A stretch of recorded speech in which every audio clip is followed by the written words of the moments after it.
Emir of Kano, Malam Muhammadu Sanusi II, has been dethroned over disrespect to the office of the governor and other government agencies. The secretary to the state government, Alhaji Usman Alhaji, said the removal was with immediate effect. The Emir's action violated the Part 3 Section 8 of Kano State Law, hence the removal. He said the removal was in line with consultation with relevant stakeholders. He said a new emir will be announced in due course. He urged Kano people to remain calm and go about their normal businesses. So guys, this is the issue of this kingship, from places to places, it differs the way and manner at which they operate. You can't compare from one quarter to another quarter, or from one region to another region. So in my opinion, I just believe that normally all these monarchs are supposed to be selected due to consultation. They talk about oracle. I'm not talking about this political consultation and what have you. And I believe that it's supposed to be okay from this family, after this family, then if it's another family's turn, the family will not be able to know who they are going to nominate or appoint. Okay, you go and represent us because this is coming from our family. It is our turn, our family's turn to be able to produce the next monarch or the kingship, or as the case may be. Or they consult oracle. Oracle will tell them, okay, it's so person. And by so doing, if they consult oracle, you see that there will be no kind of a free friction or whatever. But like I said, from tribe to tribe, it really differs from the way they operate. Because right from the time when this issue of a Ganduje and Emir of Kano, Sanusi, now it's been dethroned. It's been a long time that this their drama really started. It's more than how many years? Last time I learned that a man went to court for corruption or what have you, and I don't even understand why how all of these things play, because I believe that if they are going through their own constitution, whether they are using constitution, the traditional constitution, or they are using democratic constitution, that is what I don't know, and which I don't understand. Like I said, all of these things play out differently, and they play out from tribe to tribe. Maybe those who know about how this thing is being operated in the northern side of the country, maybe they can really tell us. But what we have now is that the man has been dethroned, and it's going to be replaced with another person. And a lot of people have been talking before now that why is this man even subjected himself, to this monarch of a thing that does not even fit him in the first place. He's supposed to be doing better for him to just be caged at home.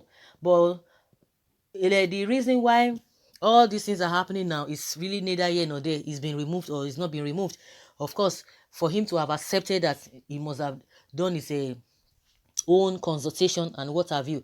Just because now they said he didn't respect the governor, the position of the governor, the office of the governor, and other governmental agencies, and that is why they are removing him. And we know that they've been having fracas all this while. They've been back, and it's been going on back and forth, back and forth.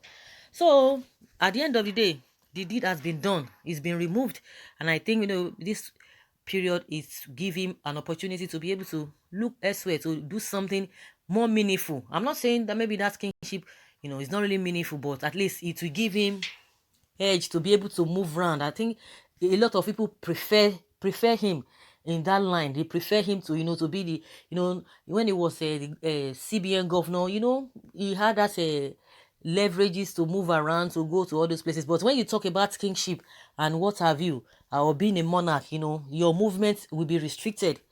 We don't want to go to the reason why it's being removed, which we all know. Politics, has been mixed with all these traditional rulers, and I don't know why a governor or somebody who is just a democratic a leader to have say on a traditional ruler.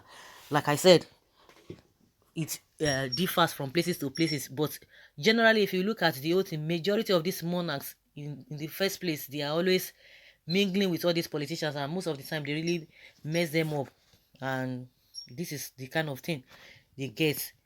So let's hear what people are saying. Me, I don't know much about their own tradition, so if you are used to their tradition, please let us know from the comment section. But let us hear what people are saying concerning this new development.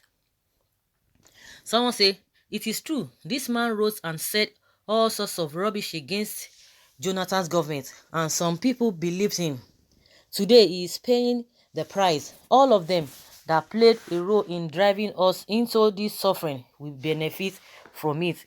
Someone said, I blame traditional rulers for allowing themselves to be sacrificed on the altar of policies in Nigeria. I pity Kano Emirates for killing their world-respected tradition. Ganduje, why now? Emir Sanusi is intellectual. Someone said they are against Emir Sanusi for speaking against Amajiri. North truly is cost. North is nothing but a fraud. Ganduje is just a tool in the hands of these lawmakers and backward northerners who are using population of Amajiri to defraud Nigeria state. That's what somebody's saying here. Another person says here that Governor Ganduje, your own is coming very soon. Minding my own business, but anyway, nothing is permanent. Gandola shall be reminded about this. If you are not joining them to manipulate election, this is what will happen to you, because Sanusi told them release results and declared a winner in during 2019 Kano election. That is why all these things are really happening to him. Any government in power today should remember that one day you will be out. Just take statistics. Everyone that has a hand in Jonathan's removal are all being disgraced one after the other. Buhari owns disgrace will come last. Even those ordinary Nigerians that voted against Jonathan, they are all regretting. One thing I just really want to say, I just have to say my mind. Nobody was against Jonathan. If you want to say you have your opinion, you are entitled to your opinion. Nobody was against Jonathan. Jonathan dug the grave for himself. A young man like that, if really he knew what he was doing, he's not fit to be the president, and that is it. And most of the time, a lot of people always talk about the era of PDP. Yes, PDP time was bad, but what we have now is worse. But we cannot be going back and be using that as a yardstick as a nation if we really want to move forward. Nobody in his right senses. Just the way some people are shouting and praising Buhari now, even as things are worse now, as things are not getting better, some people still stand. They still have that boldness to say, yes, this is the best government they've ever seen. You can imagine if you are part of the people who were praising Jonathan then, that means you are not different from those who are even praising Buhari now, because what we had then was not it. For us to feel that what we are experiencing now is not something to write home about, then you have to go back and be using that as an excuse. It was a good thing that they were removed so that we Nigerians will learn our lessons, because Buhari was not even the only candidate that was there. Lots of people came. Even 2019, a lot of new people came. No, you guys still wanted all those people who have served in one capacity or the other, and which we don't even know what they have even done in the first place. So when people always come out to say, those who betrayed Jonathan didn't do well. I don't know whether you benefited from him. He didn't do well, because even the so-called what is this man named? The so-called Buhari contested 3 times. Why did he not win? He did not win. Like the way they always say, oh, Buhari used to have billions of votes and what have you. Why did he not win 3 times until he had to go and meet other people before they joined hands together, and he came up in 2015? So what are we talking about? Good luck himself caused the whole thing. People want us to start going back and remind them what happened there. If you are part of the people, if you are praising Jonathan, you think what Jonathan was doing was right, then you don't have moral justification to talk to people who are Buhari supporters.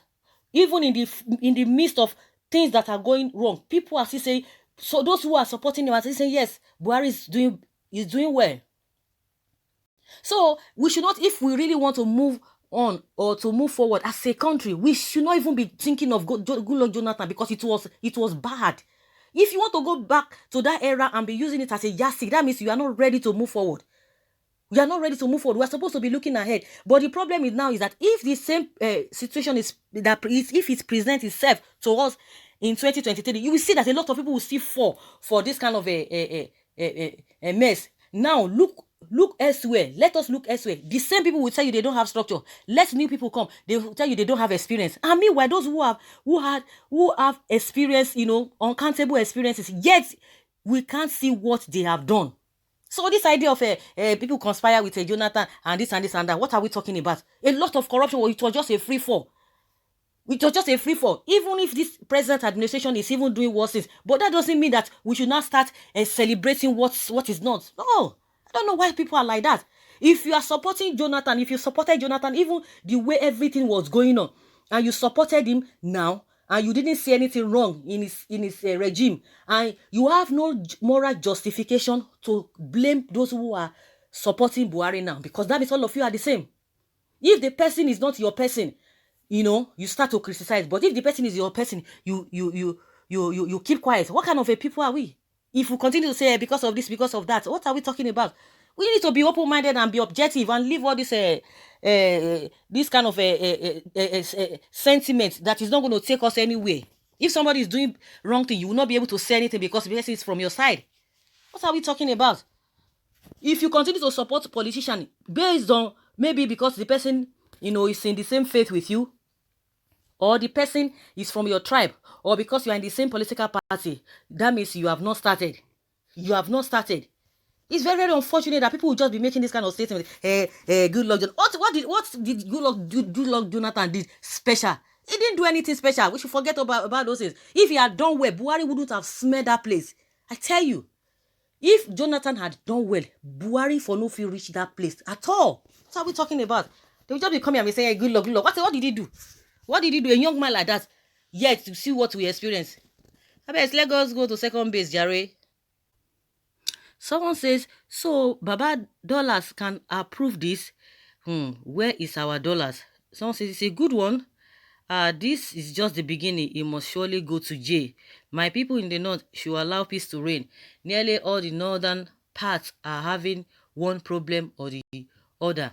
So guys, let us hear your own point of view from what is happening. Emir of Kano, Sanusi, has been dethroned and is going to be replaced with another people or with another person, as the case may be. So guys, leave your comments below in the comment section.